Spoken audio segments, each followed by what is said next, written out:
l'espace agricole. On va travailler de manière noire sur le plan mondial, sur le plan de l'Afrique, et on arrive sur le Cameroun.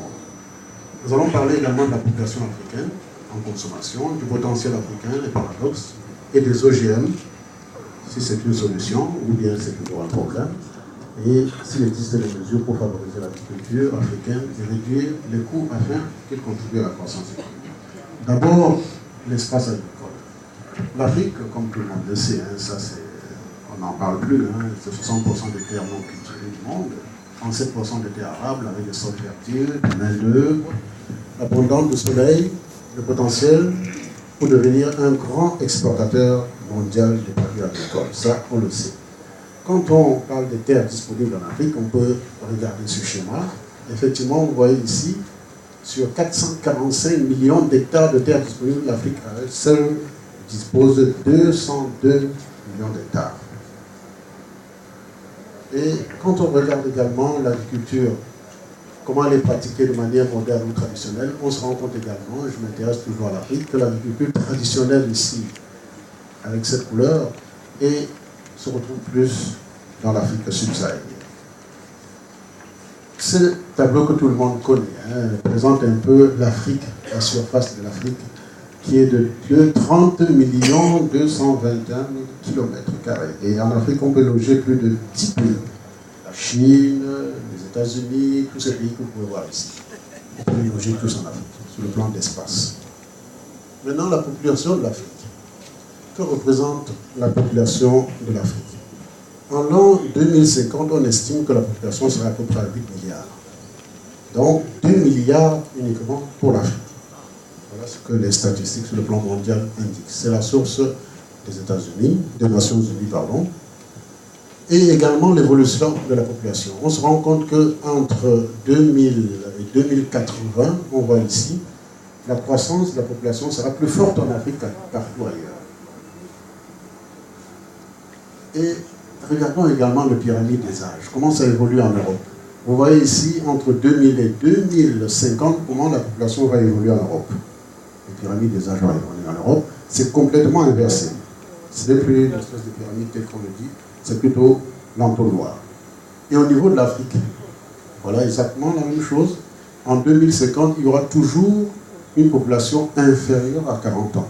Donc elle sera toujours constituée de jeunes. La première conclusion, c'est que même si l'Afrique décide d'ignorer les marchés d'exportation, 1 milliard d'habitants sur notre continent offre un marché énorme et prêt à l'agro-industrie. Donc 2 milliards de personnes à nourrir en 2050. C'est beaucoup. Le potentiel africain est le paradoxe. Regardons cette carte de matières premières. En 2003, voilà ce qui était la carte de l'exportation de matières brutes dans le monde. Le schéma qui plus long qu'un discours. On repasse en 2009, c'est pratiquement la même chose. Ensuite, on regarde un peu les millionnaires dans le monde. Parce que quand on parle parfois des millionnaires, chacun ici se dit mon voisin c'est un millionnaire. Mais parlons sur le plan mondial. Où sont les véritables millionnaires? Regardez, en 2010, où ils étaient. L'Amérique emporte avec la Chine, la première place. Parlons maintenant des milliardaires, parce que là c'était au niveau des millionnaires. Parlons des milliardaires. En milliardaires, voilà également. Le schéma en 2010, où se trouvent les milliardaires dans le monde. C'est les États-Unis, la Chine, et la Russie, et l'Allemagne, etc. Ce schéma n'a pas changé pratiquement en 2016. On retrouve un peu quand même l'Afrique avec 1% de ces milliardaires, dont 20 personnes. On retrouve aussi répartis sur l'Algérie, le Nigeria, l'Angola, l'Afrique du Sud, Tanzanie et l'Égypte. Voilà où se trouvent les véritables milliardaires du monde. Et le Maroc. On arrive. Sur ce fort, c'est pas moi qui décide. Justement, quand on parle de milliardaires, on a l'impression que son voisin est un très grand milliardaire, mais en fait, sur le plan mondial, il faut regarder de très près. Donc la deuxième conclusion qu'on tire à partir de ce schéma, c'est que l'Afrique présente paradoxalement un continent très riche en sous-sol, avec peu de personnes bien nanties. Voilà la deuxième conclusion. Maintenant, parlons de l'avenir de l'agriculture en Afrique. J'ai lu un livre que je voulais partager, mais ce n'est pas une publicité, je n'en fais pas un. C'est le deuxième qui apparaît. Le premier a été écrit dans les années 50. pour parler du monde jusqu'à l'an 2000.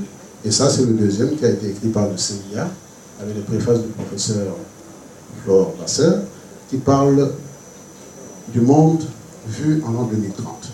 Quand on lit ce livre, qu'est-ce qu'on en tire comme conclusion? La première conclusion, c'est qu'il y a eu, ils disent de l'homme, qu'il y a eu la guerre du feu à l'origine de l'homme. Après, il y a eu la guerre du pétrole. Et maintenant, qu'est-ce qui va avoir lieu? Il risque d'avoir la guerre. Je ne voulais pas vous faire peur, mais c'est la guerre de la faim qui se présente à l'horizon. Donc la conclusion, c'est qu'en Afrique, un habitant sur deux sera dans les villes. Soit plus d'1 milliard en 2030, il faudra songer à l'Europe. Voilà ce paradoxe qui se produit. Tant qu'on a la faim, il y a l'immigration. Et c'est ce qui se produit, et c'est ce qui est dit dans ce livre, et c'est ce qu'on voit aujourd'hui, ce phénomène de mouvement des gens qui ont faim, en fait, pour aller chercher là où se trouve la nourriture. Nous allons parler un peu d'histoire. On regarde un peu dans le monde, comment l'agriculture a évolué un peu dans le monde, parce que, en fait, dans ce domaine, il ne faut pas chercher à inventer la poudre. Vers le début du XVIIIe siècle, voilà ce qui était la carte du monde, sur le plan des forêts, des prairies et des terres agricoles. C'était simplement là, en Europe, extrême Europe du Nord, qu'on avait un peu l'agriculture intensive. Quand on regarde plus tard, en l'an 2000, voilà comment le monde a encore évolué.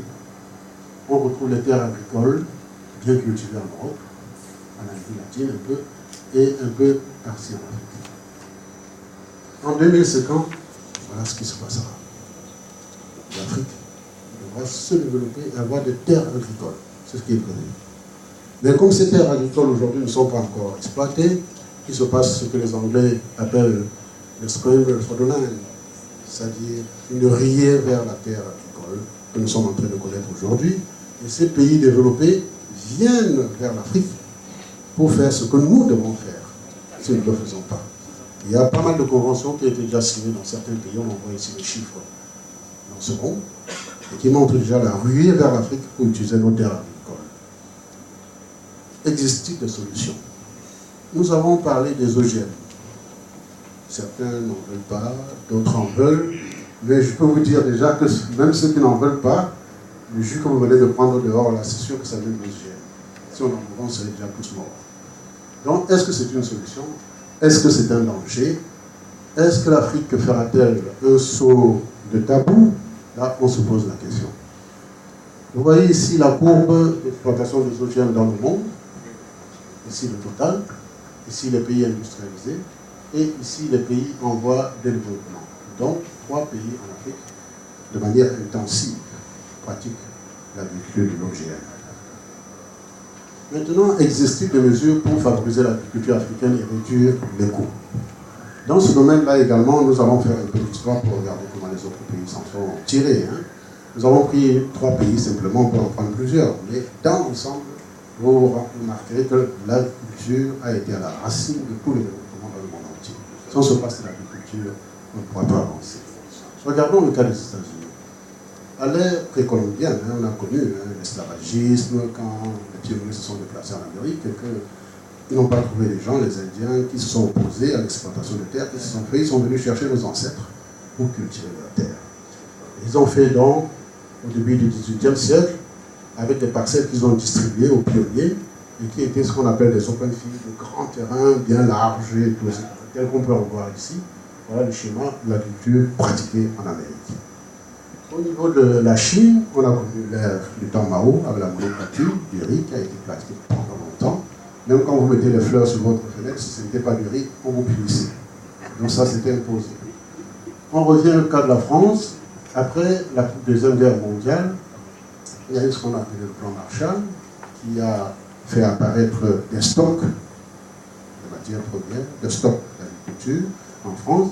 Et au lieu de faire des open fields, eux, ils ont préféré faire des buissons, tels qu'on peut en trouver en France. Voilà un peu l'histoire de ces 3 pays-là. Si nous revenons un peu en Afrique, quelles sont les mesures qu'on peut prendre? Nous pensons qu'il y a 3 acteurs.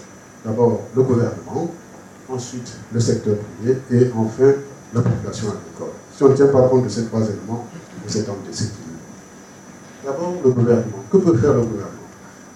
Le ministre du Commerce a dit ce matin, sur le plan du Cameroun, je pense qu'il a développé tout ce que le Cameroun est en train de mettre en place, mais on peut ici les résumer en disant qu'il faut créer des conditions favorables au développement de l'agriculture, telles que les barrages, le Cameroun est en train d'en faire, et faire une agriculture qui dépend plutôt de l'irrigation au lieu de la pluie. Créer des banques agricoles, le ministre en a parlé ce matin, et faire en sorte que les engrais et les pesticides soient performants en contrôlant la qualité qui arrive dans le pays. Créer des accès faciles à des terres arables, ça reste un gros problème, parce que quand on a attribué les terres aux indigènes, et que les indigènes ne veulent pas cultiver ou veulent venir cultiver, c'est un problème que le gouvernement doit s'interposer pour résoudre ce problème-là. Créer des infrastructures de communication et l'utilisation de la technique d'information et de communication telle que ça se passe dans un pays ici que j'ai cité, au Kenya. Le cultivateur de Kenya qui est dans sa plantation aujourd'hui avec son téléphone, avant de cultiver, il a déjà vendu. Il sait déjà sur le plan mondial quel sera le prix de son produit. Créer des lois incitatives, là également le Cameroun l'a fait. Créer des missions d'aménagement de zones agricoles, nous pensons que ce n'est pas avec la machette et la houe que le paysan ira vraiment faire l'agriculture intensive aujourd'hui. Il faut faire vraiment des missions d'aménagement des zones. Faire en sorte qu'il y ait une indépendance sur une agriculture pluviale, je l'ai dit, intensifier et valoriser la recherche agronomique au niveau de nos universités, au niveau de nos écoles, respecter l'environnement. Je pense que là, on en a parlé à la COP21 et le Maroc également a suivi en faisant une conférence à ce sujet. Reformer l'enseignement de telle manière qu'il y ait une formation véritable des techniciens et des ingénieurs agricoles. Moderniser le système de production et avantager les industries agroalimentaires. Mettre à la disposition des zones rurales l'énergie électrique propre qui est nécessaire au développement. Ça, c'est très important. Et il y a un schéma qui arrive qui va vous montrer comment on appelle l'Afrique le Dark Continent. Tout simplement pourquoi, regardez un peu ce schéma. Voilà l'Afrique vue du ciel, la nuit. Le schéma, ça dit tout seul, vu par les satellites. Voilà où se trouve l'électricité. Et voilà où se trouve le Dark Continent. Au niveau du secteur privé, ça c'est le deuxième acteur. Qu'est-ce que nous pouvons faire? Je pense que le secteur privé doit pouvoir exploiter les résultats de recherche. Faire ses recherches personnelles, c'est encore difficile quand on démarre dans l'agriculture. Je pense qu'il faut qu'on s'associe avec les enseignants pour pouvoir exploiter. Et là-dessus, je peux vous signaler que nous sommes en train de faire au niveau de la Chambre de commerce, parce que je suis le président de la Chambre, nous sommes en train de faire l'Université de Tchang, et nous évoluons beaucoup à ce sujet-là. Je dis ça à l'intention du secteur privé, à ceux qui veulent exploiter nos recherches, nous sommes à votre disposition. Moderniser les transformations des produits agricoles et améliorer leur conservation, c'est évident. Ici au Cameroun, quand vous allez dans une zone, je prends une zone, c'est comme une autre, vous allez dans la zone du nord, au moment des mangues, vous verrez que les bœufs marchent sur le mangue à un moment donné, et 3 mois après, vous n'avez plus de mangue.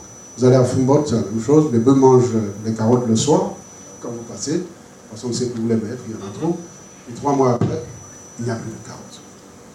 Observer les traditions de la consommation, je pense que pour moderniser nos produits, il faut qu'on observe les traditions de consommation de nos populations. Si on vient leur imposer, je pense que ça ne passera pas. Organiser et investir dans les zones rurales et intégrer surtout les troisième acteurs, les paysans bien éduqués. Respecter l'environnement. À la conférence de Paris, on s'est rendu compte que 30 millions de kilomètres carrés sont perdus tous les ans, c'est la surface de l'Italie. Donc il faudrait faire attention et respecter. Alors j'arrive là à un 7e point qui est adapter et moderniser notre méthode de culture.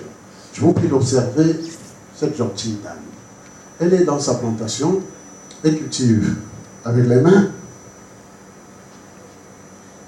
comme vous le voyez. Elle a eu la houe, vous voyez ici, cette houe. Elle a un outil qui est accroché à sa ceinture. Je vous dis pas ce que c'est, mais vous pouvez deviner. Elle a le manioc sur la plantation. Elle a les arachides au même endroit. Elle a également le maïs au même endroit. Et elle a également, ici je pense, c'est les haricots au même endroit. Donc rien que dans cet espace, qui ne représente même pas 4 mètres carrés. Elle a 1, 2, 3 et 4 produits. Vous pouvez imaginer le rendement. Ensuite, alors regardez bien. Ce tableau, c'est un tableau que j'ai pris. C'est le tableau de Van Gogh qui se trouve à Paris, qui présente ce qui s'est passé au Moyen-Âge. Voilà les outils de culture du Moyen-Âge. On retrouve ce tableau de Van Gogh. Voilà le même outil que Notre-Dame utilise. Et elle a à sa ceinture un téléphone cellulaire. Vous comprenez le paradoxe. Entre ces deux outils, vous pouvez imaginer combien d'années il y a. Elle est sur une petite surface et cultive 5 produits. Voyez-vous qu'il peut y avoir un rendement à ce niveau-là? Donc c'est pour ça que je dis qu'il faut adapter et moderniser les méthodes de culture. Et là également, un schéma qui en dit plus. Regardez 2 personnes qui arrosent. Lequel ira plus vite? Lequel fera plus de surface? Regardez également la surface énorme et regardez ces 2 pauvres planteurs. Il a beau se lever sa main, je pense qu'il ne pourra pas faire 1 hectare par jour, quelle que soit sa force. Il ne pourra pas aller loin. Donc il faut améliorer les surfaces. Là, voilà également l'exploitation, adopter les techniques d'arrosage point par point. Voilà, c'est très simple à installer. Aujourd'hui, c'est des arrosages point par point, on ne fait plus de grands arrosages. Et voilà une technique. Et ici, je l'ai pris au Kenya également, cette image. Il installe ses panneaux solaires, met ses arrosages point par point, et à partir de son téléphone, à la maison, il déclenche l'arrosage. Point par point. Sans perdre de l'eau. Il faut se nourrir donc en respectant la terre. Troisième conclusion, il existe un grand marché potentiel pour l'industrie agroalimentaire en Afrique. Selon un rapport de la Banque mondiale de 2013, le marché alimentaire africain pourrait générer une opportunité de 1000 milliards, je dis bien 1000 milliards de dollars à l'horizon 2030. Rien qu'en Afrique. Et pourtant, nous continuons à importer le riz, 70% de blé, plus de 300 000 tonnes de poulet, près de 10 milliards sur les céréales importées, etc. Et avec les impacts d'effondrement du prix du pétrole, on a déjà vu 2 pays qui sont en train de changer un peu le système, c'est l'Angola et le Nigeria. Nous allons vous présenter un exemple de film de l'industrie agroalimentaire, qui est le manioc. Pourquoi nous avons choisi le manioc? Parce qu'une étude nous a permis de voir que le manioc était un produit extraordinaire, monsieur. Vous allez le voir à travers le film, le manioc est plus que le blé. Certains sont surpris quand je dis ça, mais le manioc est de l'or pour l'Afrique. Regardez ce film. Vous pouvez le lancer, s'il vous plaît. Tapioca is known by various names in different regions of the world.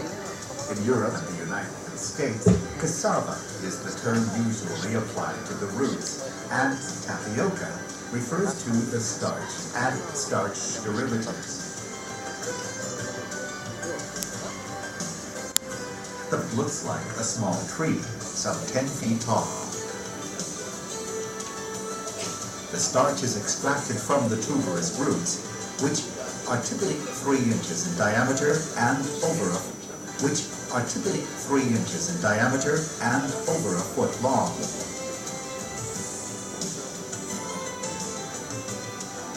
Tapioca is easy to grow and does not require much cultivation. 2 crops can be grown each year with almost complete flexibility of both planting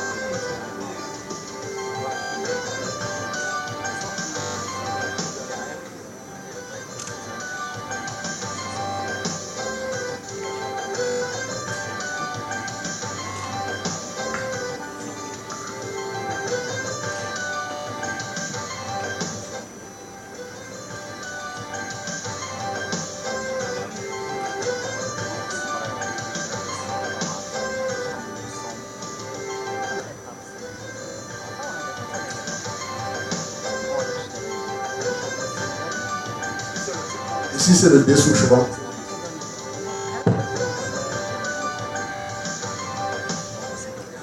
Producing some 20 million tons of tapioca root annually. Approximately 50% of the tapioca roots are processed into certaines tapioca parties chips and du pellets, film, and 50% compte tenu des into contraintes que nous tapioca avons.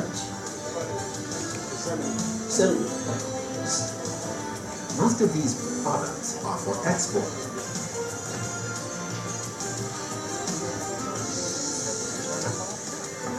The main market for tapioca chips and pellets include the European Union, China, and Korea. The main markets of refined tapioca starch are Japan,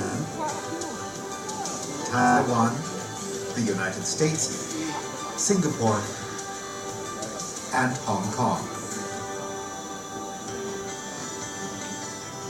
As the demand for tapioca-based products has markedly increased over time, new varieties of tapioca have been developed with the main purpose of improving the economic return of the industry. New varieties are selected primarily for improved starch yield. Only conventional breeding programs by hybridization techniques are used. No genetic engineering is involved. Thai tapioca starch and products are therefore completely free of GMO.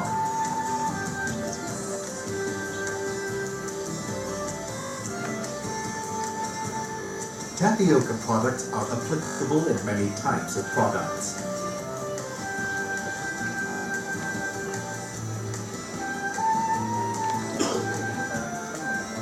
Tapioca roots can be processed into tapioca chips and pellets, which mainly are used in animal feed compounding.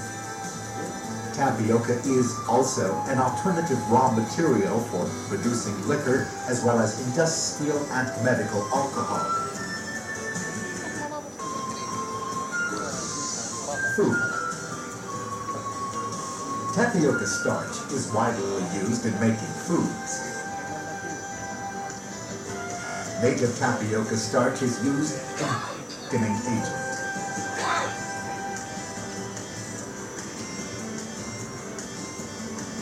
Modified starch or starch derivatives have been applied for thickening, binding, texturing, and stabilizing.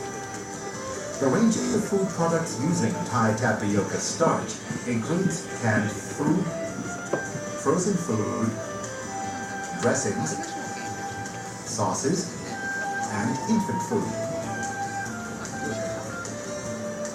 Confectionery. Native tapioca and diverse types of modified starch are used in confectionery for different purposes, such as thickening and glazing. Tapioca starches are widely used in gelled confectionery such as paste and gum.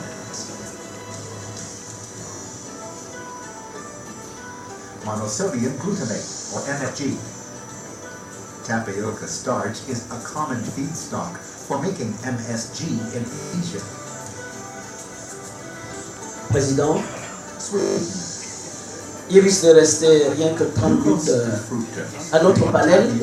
Bien. Et je vois les autres plus Alors, on va passer à la suite, donc, en tirant une conclusion qui est très simple, qui est cette belle philosophie que j'ai tirée de Terence, qui est un Carthaginois, un Africain qui est né là-bas et qui est mort en 159 avant Jésus-Christ, qui dit ceci: ce qu'on voit là, nous sommes des êtres humains, et rien de ce qui est humain ne va nous être étrange, tout ce que les autres ont fait, nous pouvons aussi le faire. Et la dernière phrase vient un peu de notre président de la République qui s'adressait à nous, les industriels, les privés. Il avait dit: quoi que l'on réalise, cherchez toujours à être le meilleur. Donc voilà la conclusion de notre histoire. Merci beaucoup pour votre attention. Merci, Président, pour cette